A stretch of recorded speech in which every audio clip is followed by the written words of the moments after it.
In an era when speed and cheap production ruled the gun industry, one company made a fatal business decision.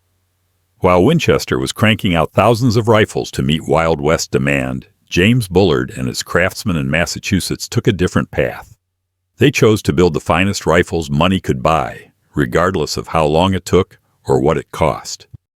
This decision would create some of the most accurate and beautifully crafted lever-action rifles of the frontier era, but it would also seal their fate in the ruthless firearms market of the 1890s American West.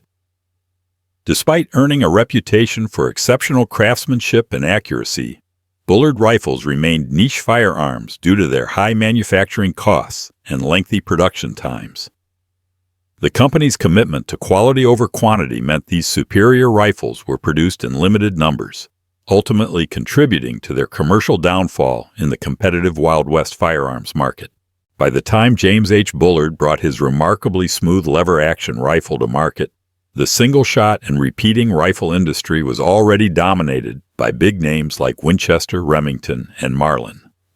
Born in Poultney, Vermont, on May 14, 1842, Bullard was a gifted inventor, known for his mechanical brilliance. Over his lifetime, he secured more than 100 patents between 1872 and his death on March 26, 1914, including designs for a steam-powered car. Though he had a sharp mind for innovation, he lacked the same talent for running a business. Bullard was unable to participate in the Civil War because of a leg ailment sustained as a child.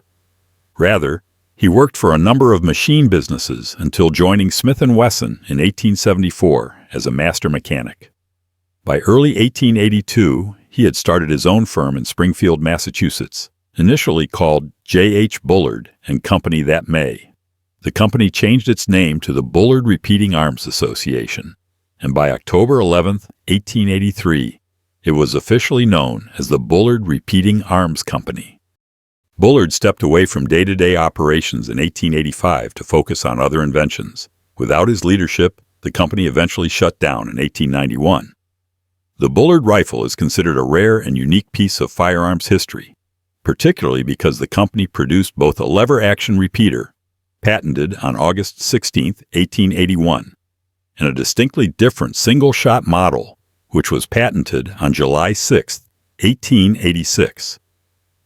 Both designs featured an exceptionally smooth, gear-driven action that remains unmatched for its ease of operation. Bullard manufactured lever-action rifles distinguished by their unique bottom-feeding mechanism, setting them apart from conventional top-loading designs prevalent during that era. The company produced these rifles in two distinct receiver configurations. Compact receivers accommodated lighter cartridges, specifically the .3240 Winchester Marlin and .3845 rounds. Full-size receivers handled heavier, proprietary ammunition developed by Bullard, including .46T, .4075, .4570, and .4585 calibers. By special request, the large-frame rifles could also be chambered for the powerful .5090 and .5115 rounds. Other versions included a military musket chambered in .4570, as well as a carbine with a shorter 22-inch barrel. During its existence, Bullard is thought to have manufactured between 10,600 and 12,000 repeating rifles. The single-shot Bullard was a completely different design from its repeating counterpart, built on a lighter, more compact frame. Despite its smaller size, it matched the repeater in craftsmanship and quality. Production numbers for the single-shot model remain unclear, but it was made in much smaller quantities.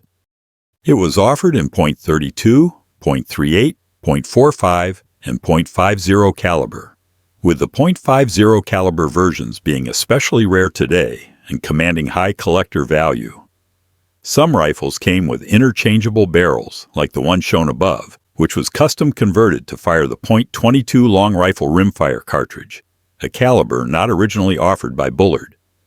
This particular example also features a Schützen-style Swiss butt plate, an option that was available directly from the factory. As with many firearms of the era, the Bullard could be custom ordered in a wide variety of configurations to meet the preferences of individual buyers. By 1884, the Curry & Brothers Company out of San Francisco had begun offering the Bullard repeating rifle for sale.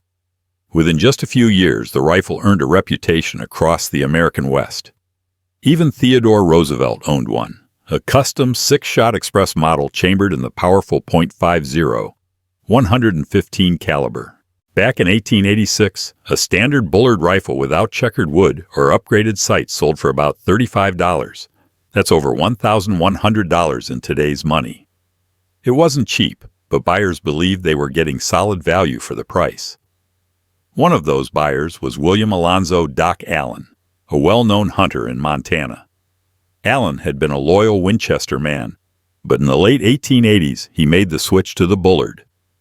Years later, in 1903, he looked back on his experiences and said, "I've stared death in the face more times than I can count, and that old Bullard never let me down." In the end, it was the high cost that contributed to the downfall of the Bullard Repeating Arms Company. Both the repeating and single-shot models featured intricate internal mechanisms built with the precision of a Swiss watch, but that level of craftsmanship came at a price. Rival gun makers like Winchester and Marlin offered their rifles for much less. The Winchester Model 1866, for example, sold for about $19.50, and other rifles from Marlin Ballard and Maynard were priced in a similar range.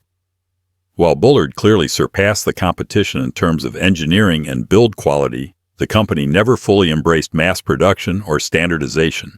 As with many technological advances, timing played a crucial role.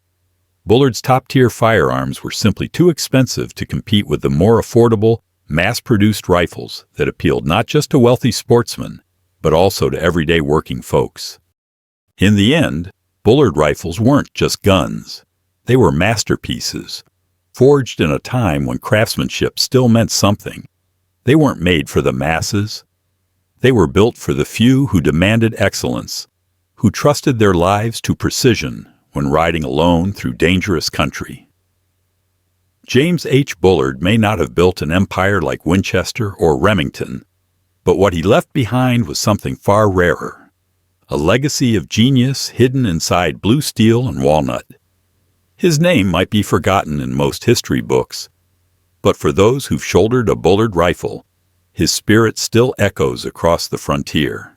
In every scarred stock, every gear-driven action, there's a story waiting to be told, of a time when the American West was still wild, and innovation rode alongside grit. So next time you hear the sharp snap of a lever action, think back to Bullard, and the dream that couldn't be mass-produced.